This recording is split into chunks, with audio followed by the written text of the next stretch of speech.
How's it going, guys? Welcome to another episode of Gamer Logic, and this time we're going to take a look at my modern gaming room, and a few of my fuzzy little friends are going to help apparently, so let's get right into it.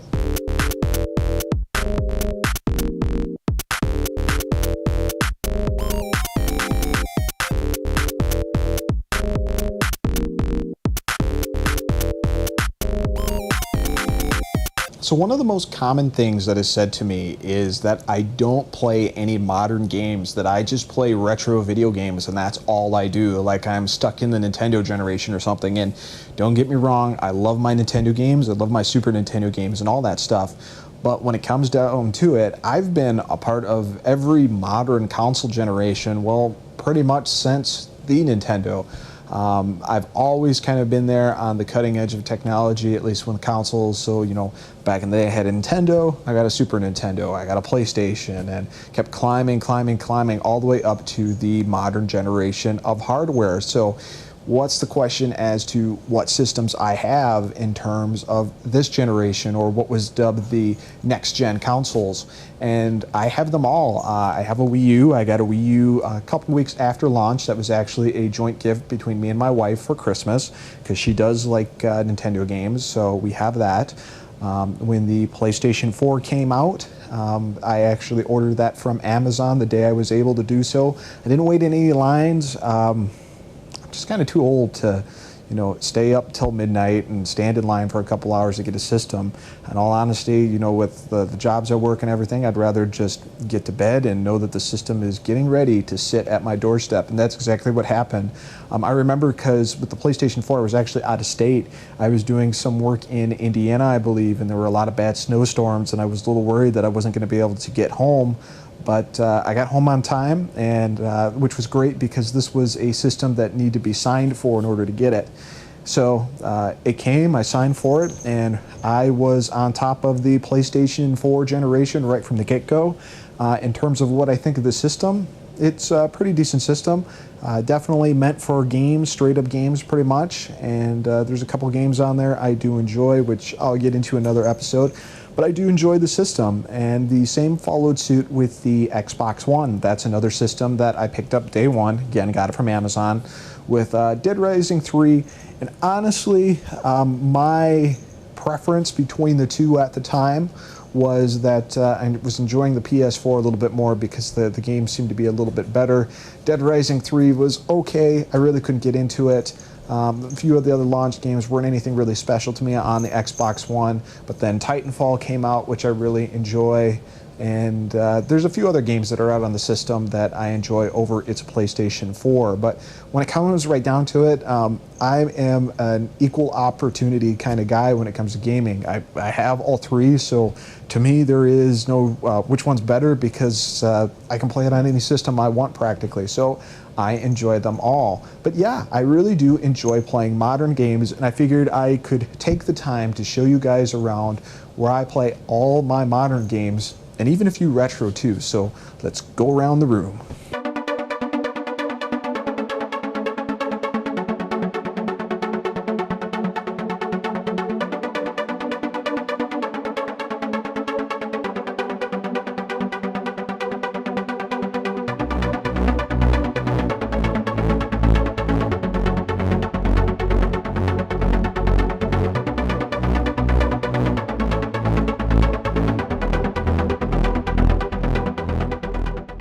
So my modern gaming room is actually on the first floor of my house. It's actually our family room. And the reason we have the modern gaming room in the family room, like probably any other family, is it is the most populated room in the house. It's where most TV gets watched, most games get played. If my wife wants to play a game, she's able to do so very easily, or if we want to play a game with each other, we can relax. We've got plenty of space on the couch. It's not as confined as, say, my upstairs game room, right? So the way I have everything set up here is, just did this recently. I was kind of looking for a way to be able to get all of my consoles in one area, because, you know, the new consoles are out, it's not easy to do. So I was thinking, well, what can I actually do to make that work? Well, I went to Best Buy and I got this really nice audio tower, and I got this for a pretty good deal because it was open box. But they wrapped it up for me. I think I paid maybe like 150 bucks for it, maybe a little less because I had some Best Buy Rewards Zone points. But the concept behind this is it's actually an audio tower. It's meant for all your different audio receivers and stuff. And I thought, man, this would be a great way with all the multi-tiered shelf to be able to put my audio receiver on there, to be able to put all my systems on there. And then I've got room to grow. Like obviously I got room on the top here, as well as having room here if I need to take chargers out in the future. And then my main TV stand behind me here can kind of just stay as it needs to stay. So it's pretty cool in that aspect. But yeah, on the first top shelf here, it's just kind of the clutter tier shelf that I'd like to call. I'll put games I'm working on playing on the top, as well as miscellaneous junk like my Nook is on the top there, stuff like that. Or I'm sorry, my Amazon Kindle. Don't want Amazon to hear me say that. But then on the top here, and what I actually got behind me on screen here is the Retron 5. Right now I'm playing Mother 3 on it. Picked up a translated reproduction card of it, and it works on this thing, which is great.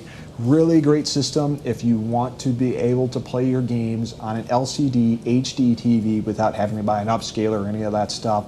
And all the different slots. Obviously, you have a flexible amount of systems all on one console here. So I love the thing. I actually have two of them, which is pretty cool. Next to that, I got my Wii U gamepad. I do play my Wii U, not as much as I'd like to, but there are some great games for it, as well as some great games coming out. That new Zelda, if it's actually going to be open world, that's going to be freaking huge. It makes my hair stand up just thinking about it. It gets me that excited. So Wii U does get some play. I played it a lot when Earthbound came out for it, as well as when Metroid Fusion came out for the Game Boy Advance. Now they've brought over Game Boy Advance games over to that. I can actually play those games on there, and it's a ton of fun. It looks great, just as well on the HD TV. Now, actually, I will say that the Retron 5 actually does a pretty decent job of playing Game Boy Advance games as well, obviously because I'm playing the crap out of Mother 3 right now. We go down to the next tier. I got an external hard drive attached to my Wii U, which I think is really a requirement if you're going to do digital games. Like right now, my main focus on video games for this generation is not to buy physical copies. I have so many damn games that I've run out of space, and I just want it to be easy from this point onward. So any games that I can pick up digitally, I'm going to. Now, there'll be obvious exceptions. For example, Bayonetta that's coming out, the sequel to Bayonetta. You can only get the first Bayonetta with the sequel on the Wii U if you purchase the physical copy of it. Can't get it digital, so I'm going to bite the bullet, make the one disk shelf space for that. And same thing goes with special editions. I really don't buy those anymore because I just don't have the room. I don't have any place to display them because I have just too much stuff. So my only option is sell down, which I have been selling down some of my stuff that I don't use on a regular basis anymore. But there's just not a lot of need for me to purchase a physical disc if I can easily get to it. And it's worked out rather well for me.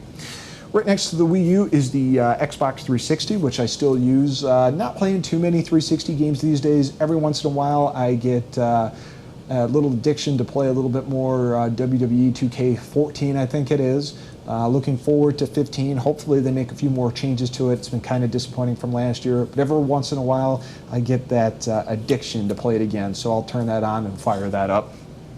Charger down here for my Xbox One controllers. I believe this is the Energizer controller recharger. Works decent as long as you have the controllers in the right spots, which occasionally I've left them in there and they don't charge, and that gets really annoying.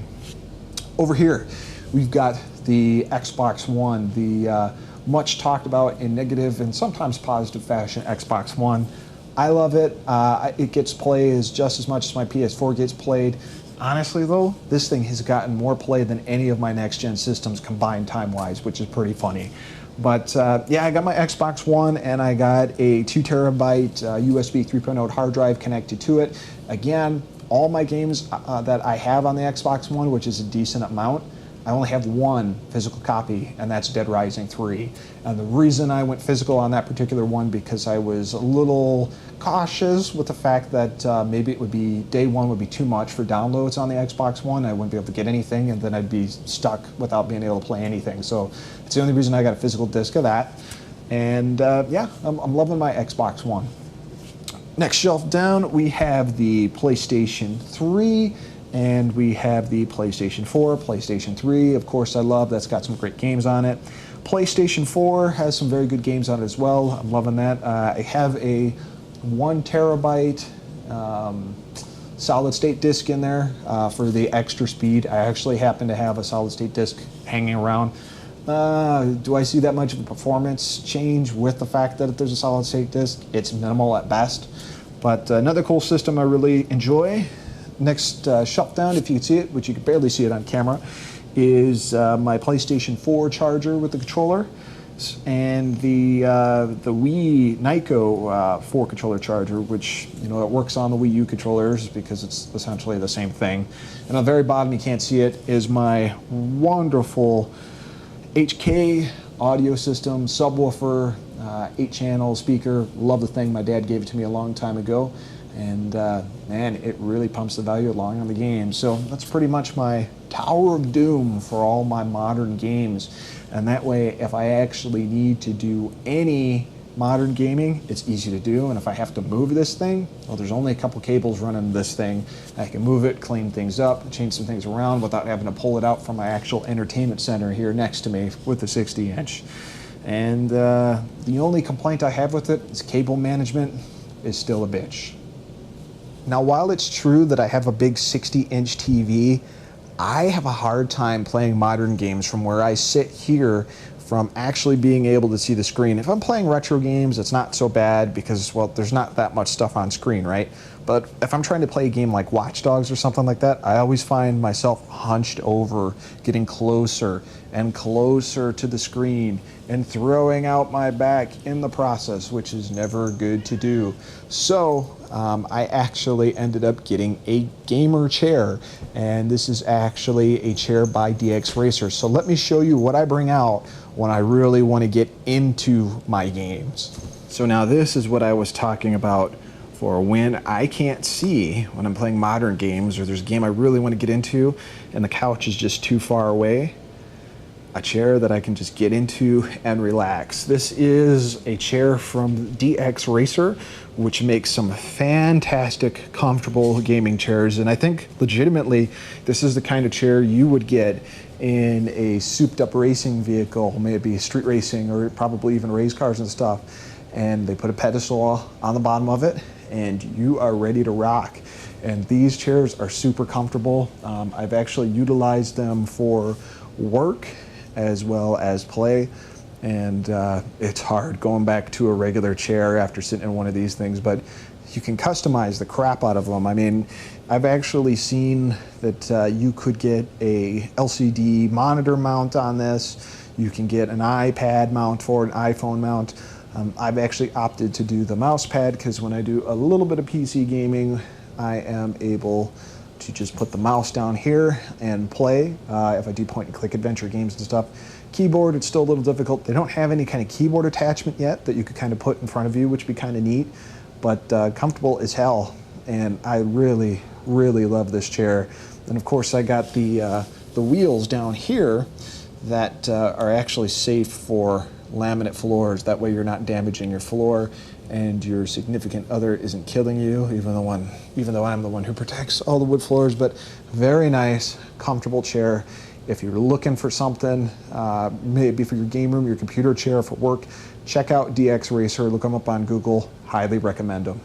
And finally, if you needed any more proof that I do play modern games, here is my modern game collection. And of course there's DVDs and Blu-rays and stuff, but if you look on the top here, you'll see that these are Xbox 360 titles that go all the way down from A to Z.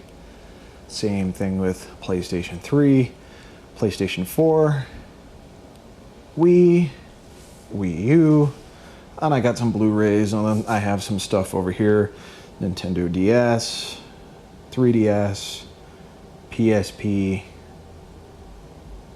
and some of my PS Vita stuff. So yeah, no question, I do play modern games, and I hope you enjoyed this look at my modern gaming room. This is Gamer Logic. Thanks for watching.